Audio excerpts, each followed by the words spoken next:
Un calendario ricco di appuntamenti e di grandi nomi come l'ex calciatore Luca Gotti, l'atleta paraolimpica e cantautrice Annalisa Minetti, ma anche il ginnasta Igor Cassina o l'inviato Moreno Morello.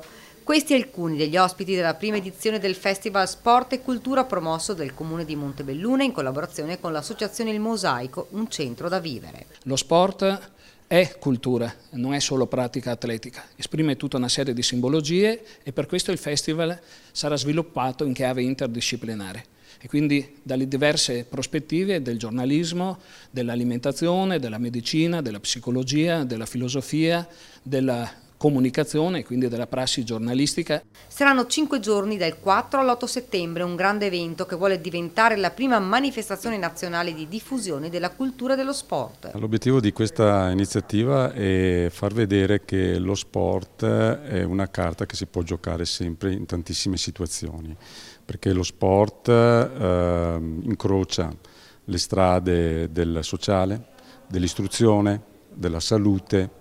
Insomma, incrocia un sacco di strade, anzi è forse il perno, il centro, la piazza su cui queste strade si incrociano. L'ultimo giorno sarà dedicato alla vera e propria festa dello sport assieme alle associazioni sportive locali.